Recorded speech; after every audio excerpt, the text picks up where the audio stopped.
Contextos. Miscelánea en contextos.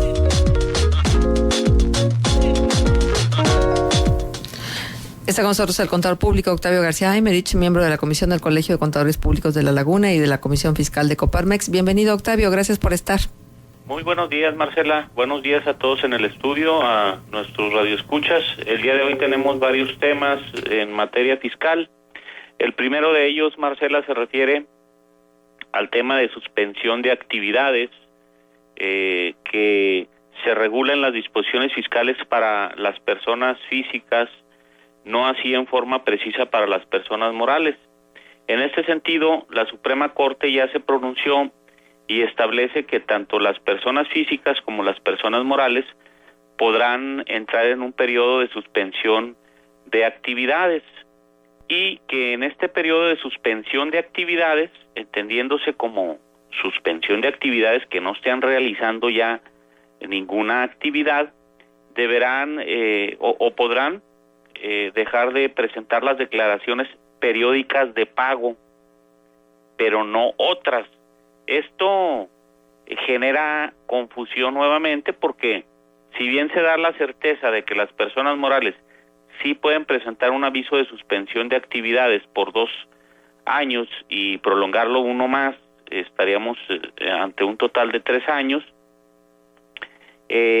al decir la tesis que solo por las declaraciones periódicas de pago, no otras, daría lugar a que en forma absurda esos contribuyentes que entraron en suspensión de actividades tuvieran que estar presentando, por ejemplo, el envío de la declaración de la contabilidad electrónica mensualmente, siendo que si están en suspensión de actividades, su situación de su balanza no va a cambiar porque están en suspensión de actividades. Entonces, ¿qué caso tendría que estuvieran haciendo un envío de una información idéntica a la última presentada? Hay que tener cuidado entonces con esto, porque insisto, la tesis solo habla de declaraciones de pago, no de otras, como el cumplimiento de algunas obligaciones formales. Por otra parte, Marcela, nos preguntan que a partir de qué fecha se tendrá la obligación de emitir las facturas con el complemento de pagos parciales realizados. Esto es porque recientemente la autoridad fiscal ha establecido como una obligación de que no solo por la operación original se tiene la obligación de emitir lo que es la factura, sino que también será ya por cada uno de los pagos parciales que se reciban o se realicen. ¿Qué sucede? Que ya con esta información pues va a tener todavía más elementos la autoridad fiscal para determinar si los impuestos al flujo de efectivo, como puede ser el impuesto al valor agregado, el IEPS, el saldo que determinó el contribuyente es el correcto. Si el contribuyente se apega a las disposiciones fiscales y emite su factura o su complemento fiscal, tanto por la operación original como por los pagos parciales que se realicen, en ese caso ya la autoridad, pues insisto, va a tener información al día del flujo de efectivo que está manejando el contribuyente para efectos de la determinación de algunas contribuciones. Nos preguntan también, Marcela, si tratándose de solicitud de devoluciones, es cierto que eso deriva en una revisión por parte de las autoridades fiscales. Bueno, primero, efectivamente va a haber una verificación por parte de la autoridad fiscal a efectos de corroborar que lo que estamos nosotros solicitando concuerde con lo que ellos tienen en su base de datos. Con esto que hablamos de los comprobantes fiscales electrónicos, que con eso, aunque no tienen el flujo, se va a acercar mucho a el saldo a favor o a cargo que debería de tener el contribuyente. La respuesta es sí, va a haber una verificación, y si la autoridad fiscal tiene mayores dudas en cuanto al importe solicitado, puede solicitar una información complementaria o inclusive puede generar una auditoría directa al contribuyente a efectos de verificar la procedencia o no de este saldo a favor. Podríamos decir que hay que tener en orden o limpia la casa a efectos de hacer una solicitud de devolución. No nos debemos detener al hacer las solicitudes, lo que en derecho le corresponde al contribuyente. Sin embargo, hay que verificar que estemos en orden en la determinación de los demás impuestos o de todas las contribuciones a que estamos afectos, para que derivado de esa solicitud de devolución no nos vaya a resultar un crédito fiscal determinado por la autoridad fiscal. Y no olvidemos, Marcela, que todos los contribuyentes en general estamos ya obligados a cumplir con ciertos requerimientos de nuestra contabilidad, lo que se denomina como contabilidad electrónica, donde las pólizas y demás documentos deben de tener una serie de elementos incorporados a efectos de estar cumpliendo con todos los requisitos. ¿Qué sucede si no tuviéramos incorporados todos esos elementos?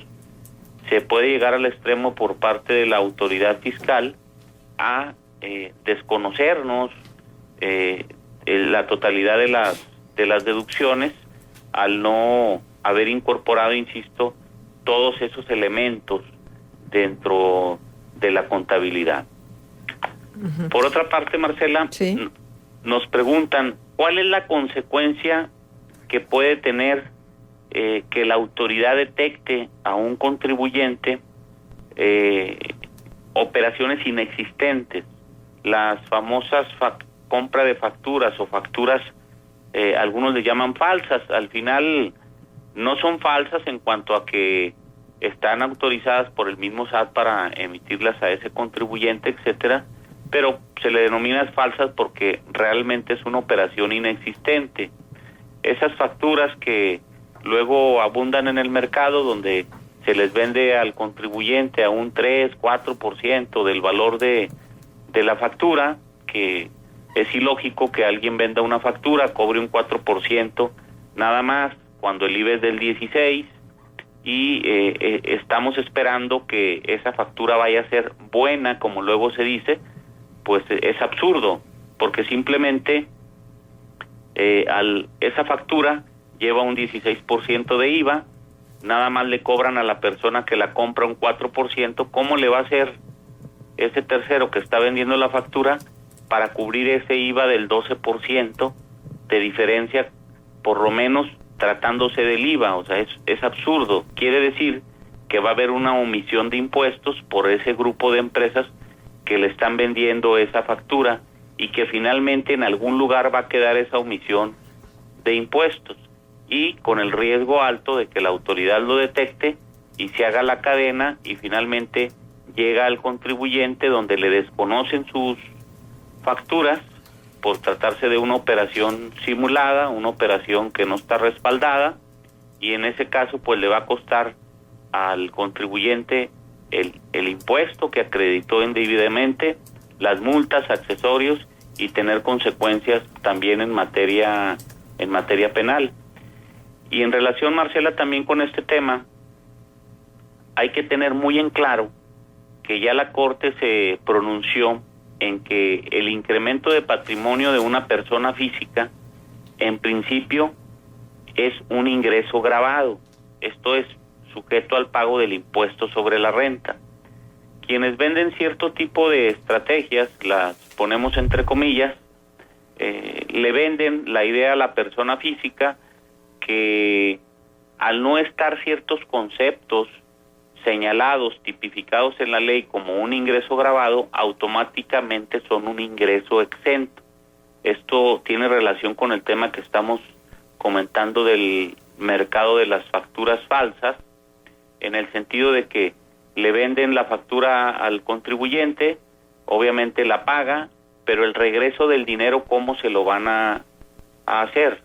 Es ahí donde le manejan al contribuyente: mira, yo te lo regreso de esta manera, y al cabo estos conceptos no están señalados en la ley como un ingreso, por lo tanto son un ingreso exento, lo que no es correcto.